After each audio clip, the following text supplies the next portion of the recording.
आज ढोकळा बनवतोय झटपट कमी भांड्याचा पसारा करता, म्हणजे मिक्सरच्या भांड्यामध्ये सगळं साहित्य घालायचं आणि मिक्सरच्या भांड्यामध्ये फिरवून कमी भांड्यात बनवण्यासाठी 1 वाटी बेसन घेतलं, त्यामध्ये मोठे 3 चमचे दही घातलेलं आहे.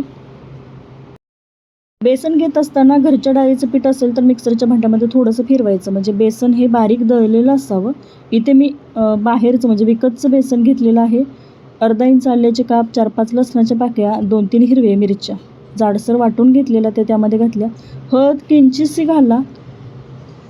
जास्त हळद घातली तर ढोकळ्याचा रंग थोडासा चेंज होतो, त्यामुळे थोडी त्यामध्ये हळद घातली.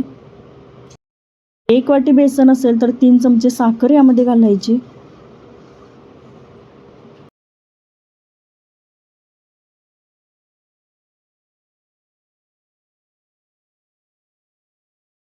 तीन चमचे तेल, पोहे खाण्याचा जो चमचा आहे त्या चमच्याने 3 चमचे यामध्ये तेल घालायचं.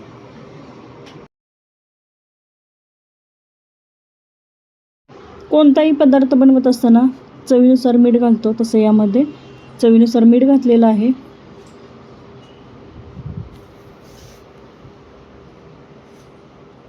मिक्सरच्या भांड्यामध्ये फिरवून घेतलेलं आहे बघा. त्यामध्ये गरज वाटली तर थोडं पाणी ॲड करू शकता, परंतु दही घातल्यामुळे यामध्ये पाणी घालायची मला त्यामध्ये गरज पडली नाही. आणि हे बघा कन्सिस्टन्सी, वाटलं तर यामध्ये नंतर पाणी ॲड करायचं. मिक्सरच्या भांड्यामध्ये फिरवून घेतलं आणि हे बघा थोड्या वेळासाठी साईडला झाकण ठेवलं. आणि आता इथं अर्धा चमचा खाण्याचा सोडा त्यामध्ये घातलेला आहे. सोडा घातल्यानंतर छान असं हे मिक्स करून घ्यायचं बघा, म्हणजे सोडा सर्व मिश्रणामध्ये मिक्स होईल इथपर्यंत मिक्स करून घ्यायचं. आणि इनो वापरून आज बनवते, त्यामुळे 1 सॅचेट जे आहे म्हणजे 1 पुडी इनोची यामध्ये घातली. थोडं पाणी वरून घालायचं, म्हणजे छान असं इनोमुळे हे जे बॅटर आहे ते छान फुलून येतं. दही वापरल्यामुळे लिंबाचा वापर केलेला नाही, अर्ध्या लिंबाचा रस त्यामध्ये घातला तरी चालेल. थोडं पाणी घातलं आणि आता छान असं मिक्स करून घेते. ढोकळा अगदी जाळीदार आणि हलका फुलका होण्यासाठी हे छान मिक्स करून घ्यायचं. थोडंसं एकसारखं मिक्स करून घेतलं की इनो सर्व मिश्रणामध्ये मिक्स होईल आणि बॅटर अगदी छान असं फुलून आलेलं आहे. यामध्ये इनो घालायच्या अगोदरच गॅसवरती पाणी गरम करण्यासाठी ठेवायचं आहे. आज जो ढोकळा बनवते तो मायक्रोवेव्हमध्ये बनवते, म्हणजे सकाळच्या काही गडबडीत झटपट जर मुलांच्या डब्यात द्यायचं असेल तर अगदी 5 मिनिटामध्ये होतो. हे मिश्रण मायक्रोवेव्ह जे भांडं आहे त्यामध्ये काढून घ्यायचं. या डब्यामध्ये मी काढून घेते. आणि मायक्रोवेव्हमध्ये जर बनवला ना तर अगदी 5 मिनिटामध्ये होतो. आणि गॅसवरती जर तुम्हाला गरम पाण्यामध्ये तो शिजवून घ्यायचा असेल तर 15 ते 20 मिनटं तुम्ही गरम पाण्यामध्ये छान असं शिजण्यासाठी ठेवू शकता.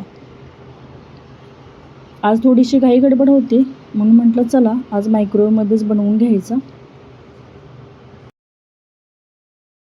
मिश्रण जे आहे ते एका भांड्यात काढून घेते. आणि 1 वाटी बेसनचा भरपूर असा जाळी पडणारा मऊसूत असा ढोकळा होतो बघा.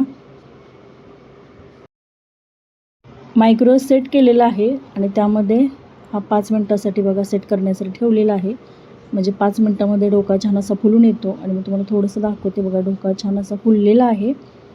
आणि नंतर साईडला थंड झाल्यानंतर आपल्याला या भांड्यातून साईडला काढून घ्यायचं आहे. एका प्लेटमध्ये काढून घेते. वरून थोडीशी जिरे मोहरीची फोडणी, साखरेचं पाणी, थोडीशी कोथिंबीर मस्तपैकी वरून घालायची आणि खाण्यासाठी ढोकळा तयार आहे. भरपूर जाळी पडले बघा, अगदी मऊ लुसलुशीत असं झालेलं आहे. अगदी 5 मिनटामध्ये झटपट होतो. तुम्हाला मायक्रोवेव्हमध्ये बनवायचं नसेल तर तुम्ही इडलीचं भांडं आहे त्यामध्ये, कुकरमध्ये सहजरित्या बनवू शकता. आणि हा व्हिडिओ